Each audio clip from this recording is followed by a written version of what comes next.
I'm going to sort of throw in the Old Testament sort of corporate flourishing idea and spin that up, and then Cormac's going to have a go at me for being a commie. No, I'm just joking. Just you have a go about the personal I freedom might. versus. If you say something that doesn't agree with us, like the worst. Listen to this guy, everybody. He's just like the worst. He has no idea what he's talking about. No idea. Let me tell you, no idea.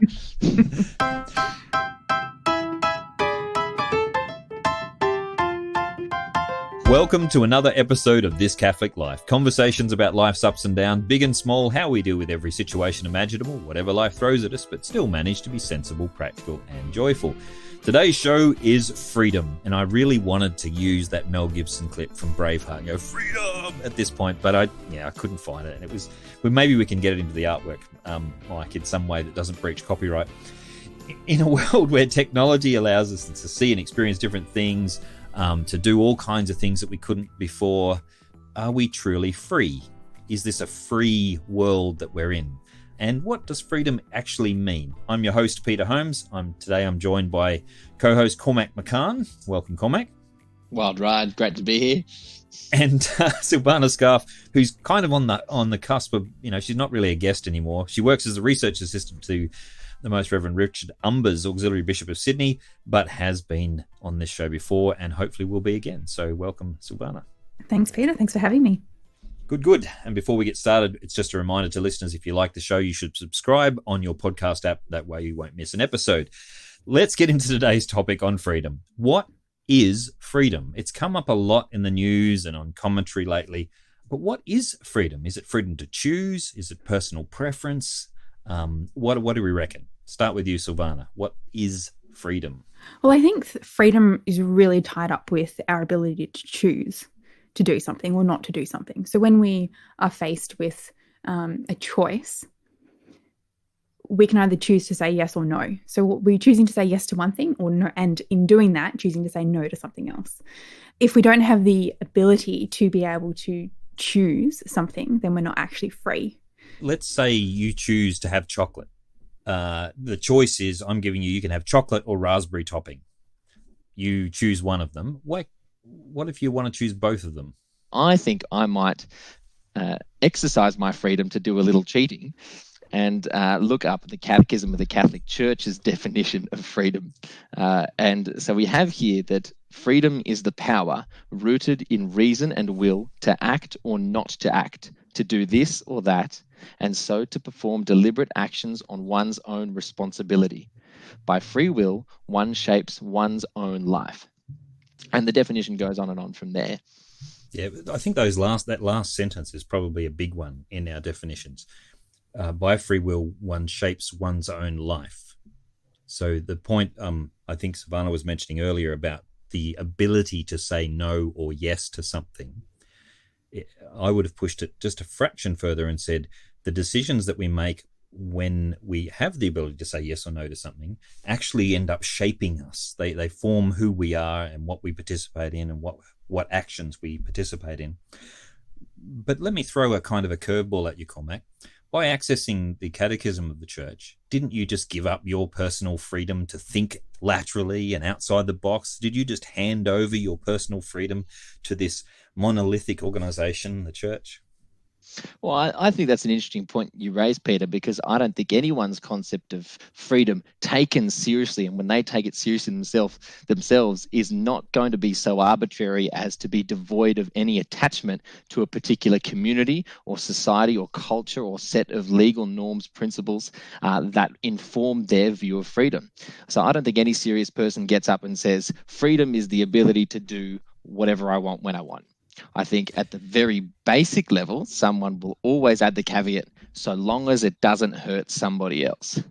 Some people, many people say freedom's the ability to do whatever I feel like, basically. There are lots of students that will just come straight out and say that.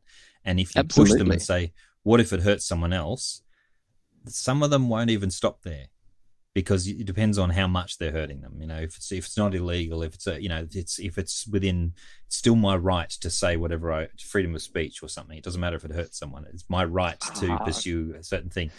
I think a lot of there- people are being a little bit facetious, though. In some cases, I'll concede that there definitely are those types, who are kind of ultra on the freedom is whatever I want to do, and free speech is I'd say, it's a different conversation we'd have to have there. But let's talk about the freedom to kind of do what I want to the point of hurting someone else. For example, I don't think that any serious person, when probed enough, would say that their understanding of what freedom is entirely created by their own conscious, development of thought. I think that everyone's concept of what their ability to do or not do is fundamentally shaped by the kind of culture that they grow up in. What you're saying there is our freedom isn't just an individual person like an island in the middle of nowhere, not influenced by anything. Our freedom is always within the parameters of where we are, right? Yeah, that's right. So you're always influenced. So you're choosing one or another option. Perhaps if we can throw back to Silvana at this point, is that what you meant by yes and no to things? Because in order to be able to say yes and no, there has to be something to say yes or no to. Absolutely. I think absolutely. And the boundaries, it's interesting because when you look at freedom, freedom is very much dependent upon boundaries. And it might seem like a contradiction when if you look at freedom from a perspective of it being, as you've mentioned before, the idea that you can think and act and do anything you like in whatever way without any kind of repercussions at all. And then you look at that and we look at that with regards to boundaries. It's almost, it's a contradictory. But boundaries have wisdom and they're there for a reason, to safeguard us. We have laws to safeguard our country. Otherwise, there would just be chaos and it would be tyranny everywhere. Was it Chesterton that said that, before taking down a fence, it's probably first wise to understand why it was put up in the first place? Love it. I could be wrong that it's Chesterton, but yeah, anyway, sorry, I'm not the. But now let me play the devil's advocate advocate here.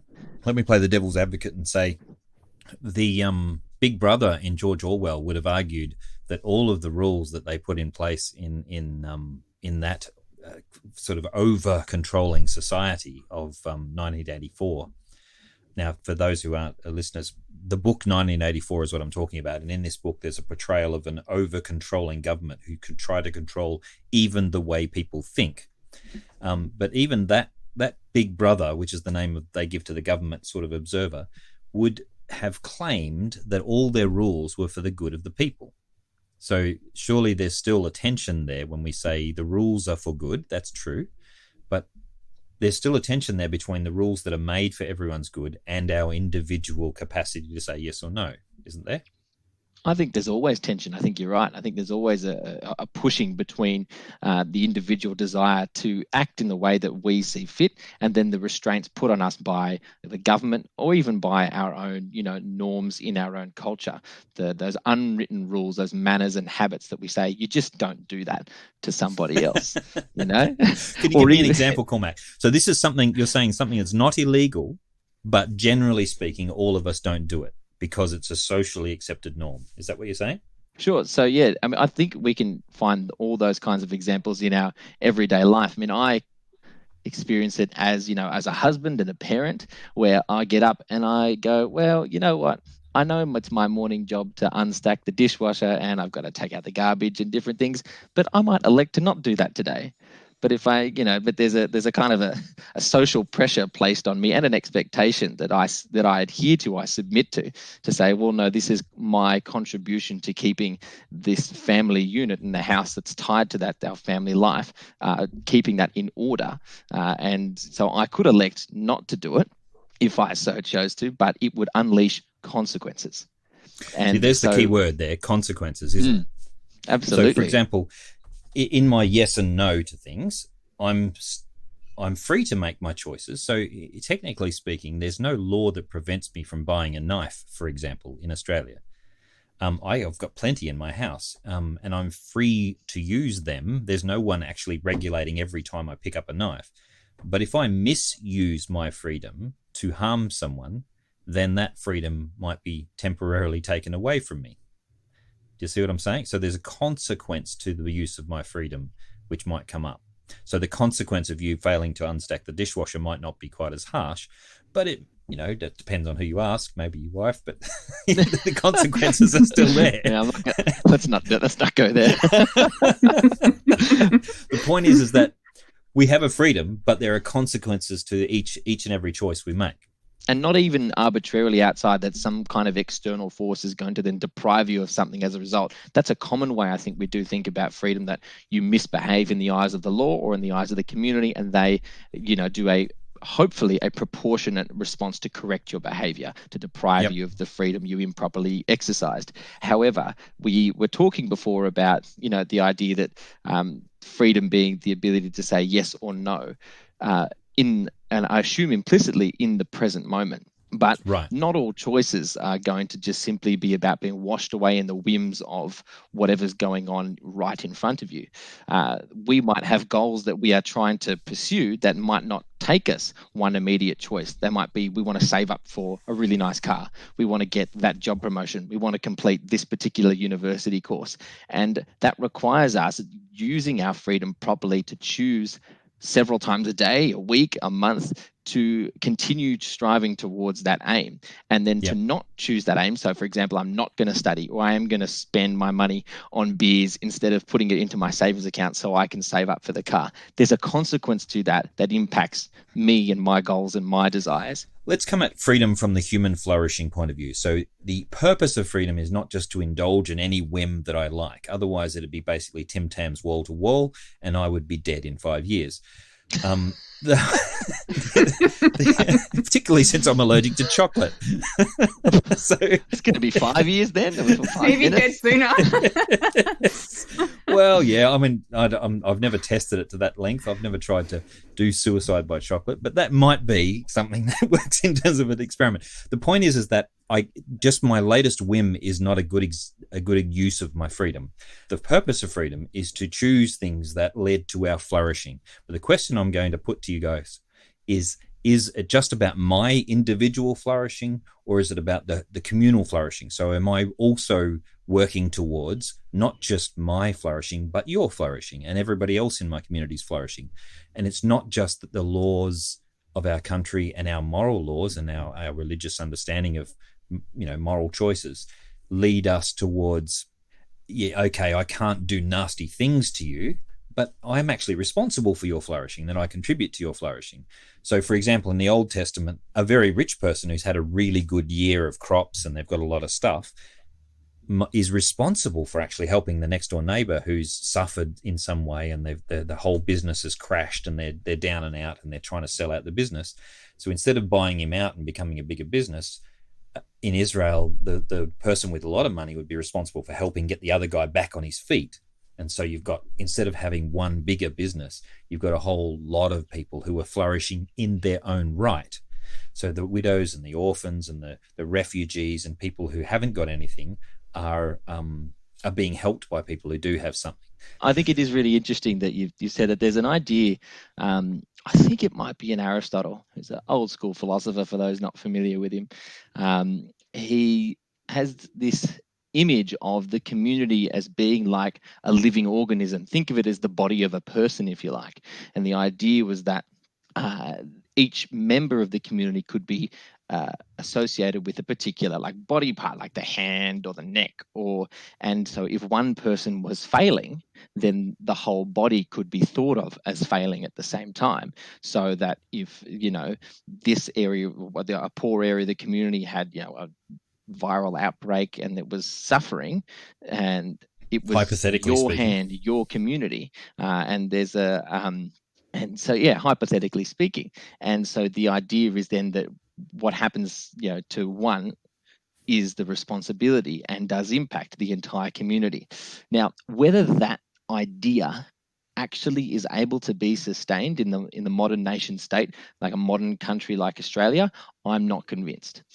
Simply because I think that it could only be true if it is true at all to a particular extent. And we need to think of it, I think, in terms of degrees of separation. My responsibility for my immediate family, maybe my co-workers or my friends. But given that I'm an Australian citizen, and we might think that, okay, I'm a member of this Australian community, am I responsible for the all of Australia doing well. Well, what's a small business owner in Perth got to do with me? What has a cattle farmer in Young got to do, and his particular flourishing?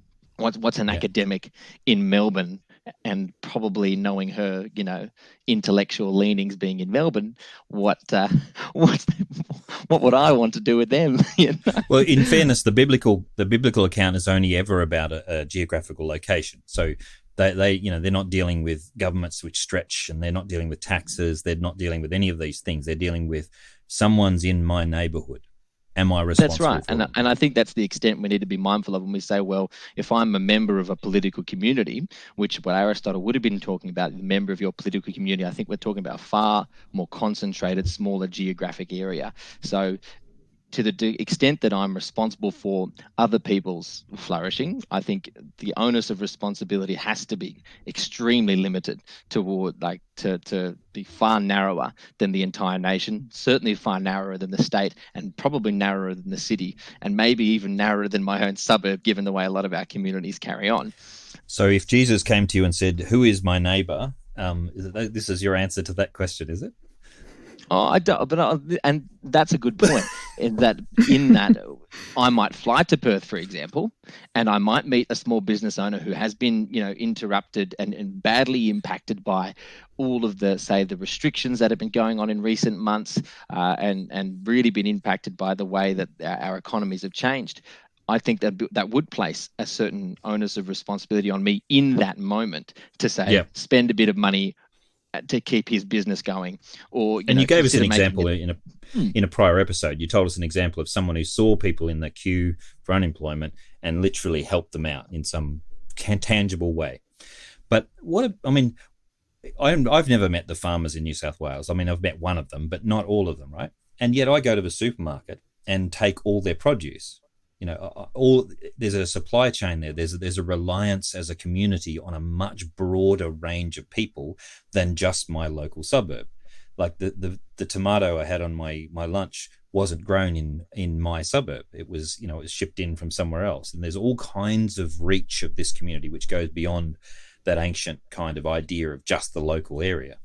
In a certain sense, we benefit from a broader range of community, and therefore I would suggest that at least our concept of responsibility to that wider community needs to extend as far as our benefits extend. Yeah, and I think that's a fair point. I actually did not, and I will concede, I did not consider, the fact that, we actually do shop from freshly grown markets. We try and get locally sourced Australian produce whenever we can.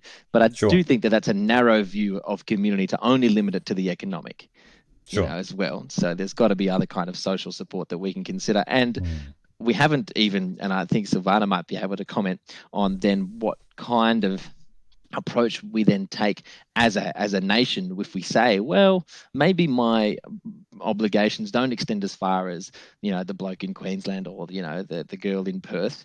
And yet we live in a society that taxes us, that uses our own creation of wealth to redistribute that wealth to those that need it, perhaps more so than we do. The government is better situated to redistribute to people than I am. So it's probably a good thing that there's an organised response in that respect. I think, having heard what you've both perspectives, I don't think it's an either or situation. I think it's both. If we're looking at individual flourishing, we can't look at it separate to where we live and the people that we impact through our choices. We're not individuals. We are not an island. We aren't individually. We came into the world in relationship to other people. We live in relationship to other people. We live in community. So our own individual choices that we make for our own good and for our flourishing will impact the good of society and the good of the community that we live in, and whether or not that community can actually flourish in the way it was designed to, or in the way that God intends it to. So I think it has to be, we have to look at it in both perspectives rather than in either or. Something that I think really comes to bear on that is looking at more of the interior freedom that we experience and what inhibits us from living those aspects of freedom. So if we look at like addictions, for example, right? Yes, good call. Someone who is addicted to alcohol or drugs, or pornography, for example, in many ways, they actually cannot, in their daily choices to either engage in consuming whatever product they're consuming, they actually are not free to say no in their addiction by virtue of the way that addictions work and how their experience of that plays out. Yeah. So it impinges upon their free will, basically. It's such a pressure on them that they can't make a genuinely free choice. Absolutely. They're imprisoned by the addiction. They actually cannot make a free choice. Yeah. Regardless of whether or not to get to that point, decisions were made freely. Yep. So looking at that aside, but once you're in the throes of addiction, there's no freedom really there to actually freely say yes or no to whatever you're choosing. I think it's an appropriate juncture to say that I actually consulted some very faithful listeners to this podcast and mentioned that I might be recording a podcast on freedom, and did they have any suggestions? And I got a wealth of information and suggestions on topics. And one thing that particularly struck me was someone's suggestion for the relationship between boundaries and freedom. So again, we've been talking about this direction of freedom and how we kind of channel it. Well, what's going to help us stay within the confines of that? What's keeping you and me married, Peter? You know, what are the kinds of expectations that are helping us do different things? I didn't say yes to you. Faithful in our own marriages, Peter. Oh, right. Independently married to women elsewhere. That's right. That's right. Okay, you know. I don't know if you're my type, Peter. I certainly like them less hairy. Sorry, can't have it all. That's all right. But I think I like this this quote that was suggested to me from Chesterton. That's we might fancy some children playing on the flat grassy top of some tall island in the sea. So long as there was a wall round the cliff's edge, they could fling themselves into every frantic game and make the place the noisiest of nurseries. But the walls were broken down, leaving the naked peril of the precipice. They did not fall over, but when their friends returned to them, they were all huddled in terror in the center of the island, and their song had ceased. That's a Chesterton quote. Absolutely, it is. Yeah. Well, I'm stunned because I've been using a story from my own life, which is very similar, as an example in classes for decades now. When I was about 12 years old, I went to a place in northwestern Tasmania called The Nut. And I don't know if that's what it's still called, but then they nicknamed it The Nut. And we climbed on top of it. On three sides of this huge rock, there were sheer drops into the ocean. You know, rocks, waves, ocean. And on one side, there was this quite steep climb up to the top. But on top, it was big enough that there was a very small sort of farm, a historical farm. It wasn't currently in operation, but there were fences and things up there. And while we were there, a fog came down because we went there in winter, so my parents could afford the holiday. A fog came down over the whole thing, and we couldn't see our feet clearly. And my parents immediately yelled at us all to stop and stand exactly where we were, because we knew where the ground was, and if we took any steps, it could mean that we step over the edge. And until my mum noticed that there was a corral, like a fence, in one particular area, she moved us towards the fence, and once we were inside this kind of fenced off area, that we were able to run around and play as freely as we liked. And I remember that being awesome, because running your hands through this dense fog and seeing it swirl around was just an amazing experience. But it was only later, when I got much older, that my parents told me, yeah, this is why we put you in the fence, because there was literally the sound of the sea crashing against the base of this entirely huge rock. So you're literally the embodiment of that Chesterton story. I just imagine him looking and going, I'm going to put that in a book, that kid Peter Holmes.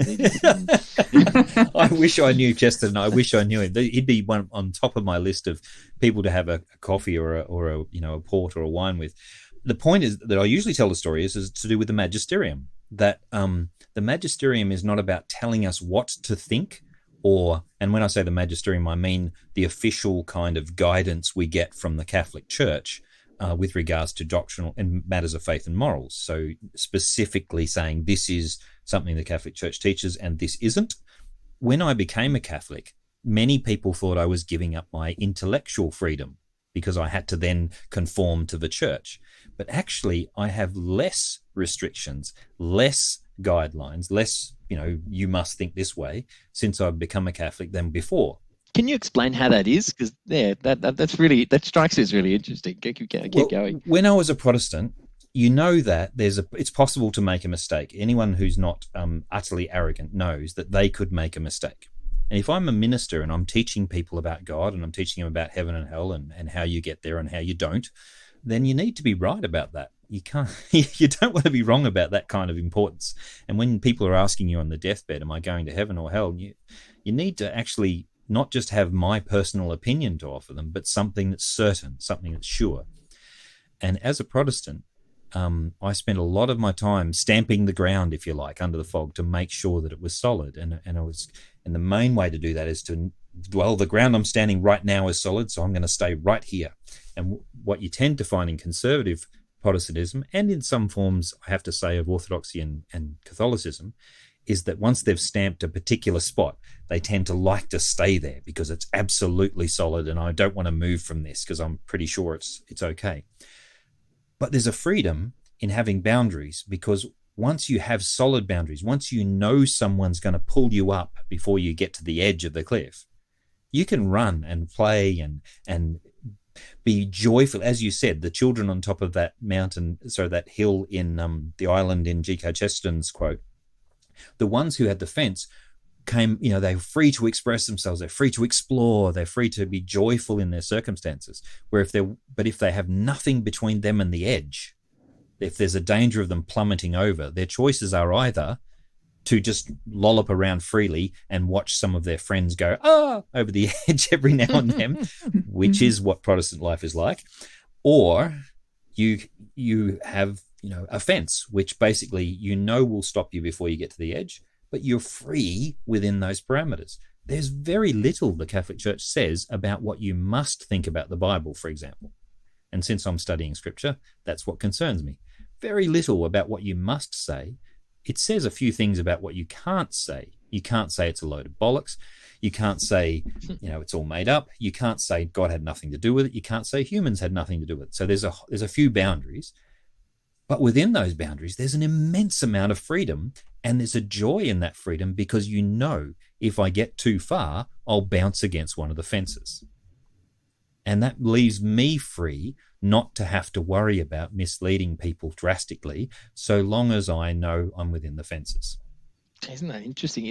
I'm wondering if there's an example, of a really good fence and where you felt as a Catholic comfortable to then explore different ideas. I know you've got PhDs going on, you've taught a lot of different classes. Is there an example you could give there? The interpretation of texts. So when I was a Lutheran, I was, generally speaking, watching myself very carefully in my interpretation of text, because when you're trying to preach and you have no one to verify whether it's true or not, you're relying on yourself to get it right. And, you might like the idea that some of your friends agree with your interpretation, but that's not a guarantee of being right either. I mean, you can be in a group of like-minded people and they're all wrong. If I'm offering advice to the old lady who's dying in the hospital, or the young girl who's on her deathbed and she's, 5 years old and dying of cancer, all these kinds of situations where it's not just a theological opinion, you're talking about a real hard question. What's going to happen next? What do I need to do to get right with God? All those kinds of questions. You need to know the answers to those. And once I was a Catholic, these answers have been hammered out over 2,000 years, and the wrong answers, if you like, have been gradually weeded out to the point where we have a range within which we can say this is true, but that's not true, sort of thing. There's no one answer to some of these big questions, but the answers that matter have already been hammered out to the point where you know when you're off the rails. So when I look at texts such as Genesis, for example, the creation accounts in Genesis, if you're a Protestant, basically people ask you the question, all right, did Adam exist? And that decides where you fit. Are you in this bunch of Protestants who basically could throw out the Trinity tomorrow if they wanted to? because they're so loose with their definitions, they could just do that. Or you're over here with everyone who insists on the 7-day creation, and if you don't believe that, you're absolutely out of our group because you don't believe in God, kind of thing. Whereas as a Catholic, there is an entire range of possibilities there. There's an entire range of possibilities within that. There are limits to what you can and can't say. You can't say they didn't exist, that it was made up. You can't say that it's all a big, completely invented story or something like that. But there's a whole range of possibilities within which I can try and interpretively create these things. And if I get it wrong, and this is the key part, if I get it wrong, I know that eventually someone will come and tap me on the shoulder and go, "Oi, you numpty, you got that bit wrong and you're causing problems." And so long as I'm open to that kind of correction, I'm fine. Well, I think that's where that brings us back, I think, to the individual pursuit of what I want versus how does the community help direct me towards living, a better life. But you've raised an interesting point that some communities can either live in isolation or in ignorance. And I'm interested in the notion from each of you of, well, am I free to think the wrong thing? Am I free to choose something that I may not know is the right thing, or maybe willfully know is harmful for me? Look, Cormac, I can have opinions, and you might have noticed I do have some, in fact, which are completely not supported by the church in the sense that they've neither been commanded nor forbidden by the church, right? They're opinions about things. They're just out there, right? The difference is, and if I'm teaching, especially if I'm claiming to represent the Catholic viewpoint on something, I have to be careful to identify what is just a personal, my best judgment on something, or whether it's actually something which I'm certain that the church has confirmed as true. We've talked in this podcast about the best use of freedom as aiming towards a particular good or a goal, or it's a better use of freedom than simply acting on a whim. The Christian understanding of what it means to live a heroic life is this kind of heroic virtue, the exercise of love even to the point of loving one's enemies. And even when it sometimes might even seem not even just inconvenient, but would really not be beneficial to you in the short term to do something. And it's worth pointing out there, though, sorry, before you go on, Cormac, when we say loving one's enemies, it's worth pointing out that love in the scriptures, at least, and in the Christian tradition, has never been about feeling warm, gushy thoughts about other people. Love is always to do what is good for people. So that when Jesus says love your enemies, he's not saying fall in love with them. He's saying do what is right and just by them. You can't control your emotions sometimes. Yeah, that's an important distinction to make. The point being that where is that? I'm just trying to understand that point of that steps over, that point of departure from doing what is good for me and saying, well, I've got this particular goal in mind of living this kind of life is going to be good, to the point of this idea of love as doing what is good for the other, living a life that's actually putting someone else's good before my own as a kind of teaching as this is actually the best use of freedom. And I actually sometimes have difficulty seeing that those two concepts, are not in conflict. I've kind of got my attitude to life. It comes back to the full knowledge thing, though, Cormac. It comes back to full knowledge. I mean, I know what let's be realistic. Nobody really knows what's involved in marriage. Even people who've been involved in it for some time. but at least you have to be of a state of mind where you understand the level of commitment you're giving yourself to. But it is one of the purest acts of freedom to give yourself fully over to a vocation, such as marriage or ordination or something like that, which binds you to the very things which some people in the world might think are actually the absence of freedom, that you are now responsible in a most intimate way for the happiness of other people. And even when I first got married, I thought it was very much about my wife's happiness. But then I realized that both of our happinesses, if that's the right plural for happiness, both of our happiness is tied up with the happiness of our children and their ultimate flourishing. So I'm not going to go. Yeah, we can talk about whether the goal of your marriage is to make them happy, but well, happy in the sense of blessed and flourishing, flourishing. Okay, as that human might be a beings. better term. So, in other words, I want to see them become great people. and I mean great not in the sense of the world's estimation of great, but people who are morally, not just morally good, but that they genuinely have a heart for their neighbor. They have genuine care for people. They have an integrity in their actions that's consistent. And I think coming back to the original idea of freedom of being the ability to say yes and no, that the reasons they say yes to things and the things they choose to say yes to are ordered towards their ultimate good and the good of those around them. Yeah, and that's to me, that seems to be why a vocation, this idea of vocation, this call to live for someone or something greater than yourself, is, I think, has to sit above all other concepts of, or the hierarchy, if you like, of the best use of freedom, if we were to rank order them, Yeah. and it's just interesting that the church has this idea that at the summit of the best use of freedom is in very much a real way giving that freedom up for the sake of someone else. Probably then you could make an argument for a good use of freedom.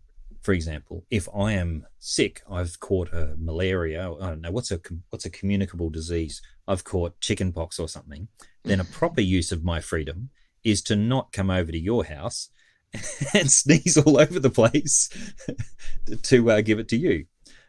But Please don't. no, that's true. But also, and it wouldn't, while it's a good use of my freedom to restrict the spread of this thing, it's not a good use of your freedom to come over and shoot me to stop it from spreading. So there's a limit where both of our flourishing needs to be taken into account. Do you see what I'm saying?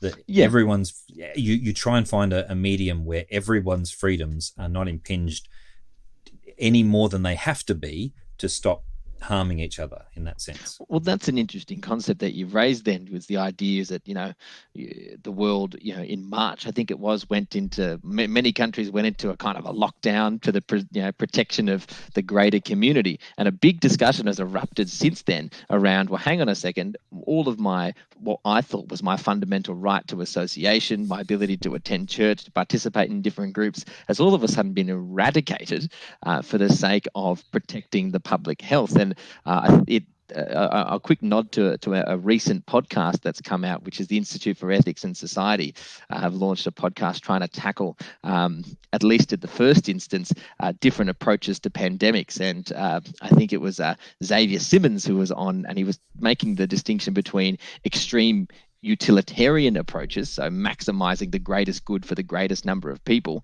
seen in countries like China, where you had people who had to download an app and were told if they were in an infected area or a place within suspected cases, you must isolate, and all these restrictions placed on them, versus other countries. I think the other extreme he gave was the United Kingdom early on, where it was just like, no, we want to create this herd immunity, and let's all just go about our normal lives, and then and hope the health system kind of does okay with it. And it's a really interesting until the Prime Minister gets it. Yeah, that's right, and nearly dies from it. And so, what's the idea then? I think it's a really interesting idea that I'd love to hear your thoughts on the limits that you can place on protecting the good of everybody else, versus that guaranteeing those individual freedoms that form the basis of a democratic society, if you like, or a liberal democratic society for that matter.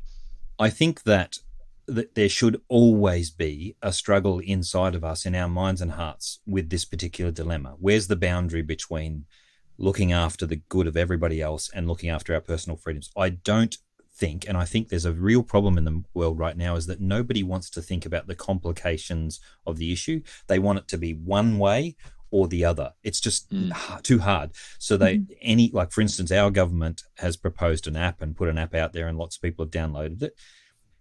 It seems that when you talk to people, they're either absolutely, you should all do it. They're absolutely on side, and they're not interested in any arguments about personal privacy or anything like that. And on the other end of the spectrum, you have people saying it's all a government conspiracy. And the latest thing I've heard is, what do they call it? A plandemic. So insinuating that the whole thing is actually planned specifically to get us all to download an app, which doesn't do anything except track our movement. But the point I'm trying to make is that there are concerns both ways. There is deep personal concerns about any kind of privacy, but those concerns were in place when we first picked up an iPhone. This has actually given us an insight into exactly what they can already do with our phones and trace us.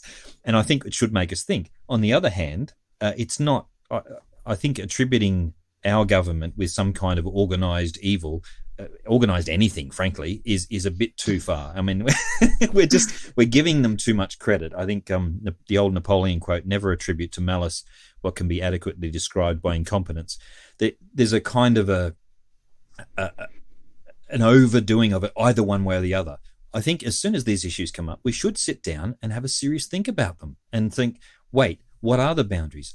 And not just do it once, but constantly be alert to these dangers and hold the government accountable and anybody else accountable for their imposition of, I'll tolerate a shutdown for a brief amount of time, but I'm going to revise this every single week. I'm going to come back to this question every single week and ask, am I still okay with this? And I'll feed what such wisdom that I have, which is not great, I admit, but I'll feed it through the process in the normal way, never just giving myself over to one side or the other completely. Maybe subscribe to a balanced view, with the utilitarian on one extreme and the extreme liberty on the other. You'd say, no, we all have to kind of work to compromise and give where we can each way. I'd prefer the word rational than balanced, because there's, for instance, if the government advocated killing all people with COVID, the balanced view isn't go, well, okay, let's take somewhere in the middle, let's kill half of them. No, there's no balance between pure evil and not. So you take what's rational, and you have to constantly come back to the question, is this for our flourishing? Is this respecting all the freedoms we have as best it can in the circumstances and still protecting us? Well, a question was probed to me, if I can quickly, it adds to this conversation. The question was probed, well, could the government not have some kind of flexibility in its policy approach to, say, account for, all right, we're concerned about high-density population areas, for example, for transmitting the virus. Could we, say, regional areas in like New South Wales or Victoria, could they be allowed to have lesser restrictions because of the conditions being slightly different? Can one group... can you apply one set of rules for one group and not to another? I think you should. I mean, the problem with big government is when it makes sweeping rules that apply to everyone in the name of equality, is that sort of equality is simply nonsense, because they're not dealing with equal circumstances or equal conditions. So the principle of subsidiarity comes in there. The local should govern it in certain respects. They should have common sense. But I don't know if you've been following it, but if you looked at the Italian situation, the locals did in fact govern the various ways it was done at the beginning. It was just absolutely. Who would have thought the Italians and governing? I mean, I hope I'm allowed to say that, but I think there's a historical, a heuristic almost that kind of beggars belief. Well, all right. Let's not go too far there.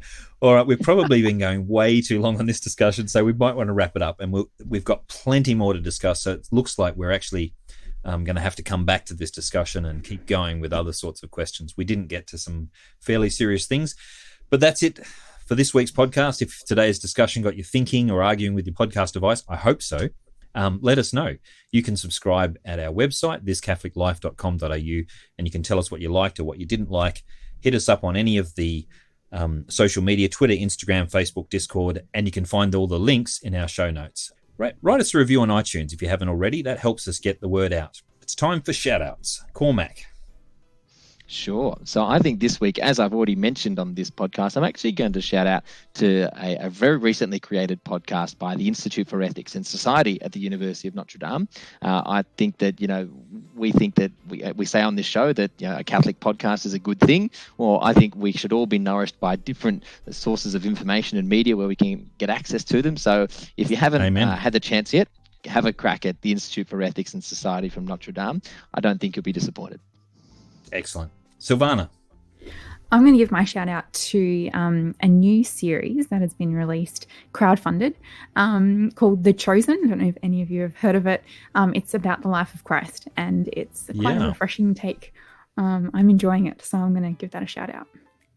Ooh, I've had two people now say that's been really good, so I'll have to check it out. I want to shout out to a couple of my former students who are now out and out in the world doing their thing, who've touched base and asked some deep questions recently and got me thinking about some really serious issues out in the workforce, which I didn't think about before.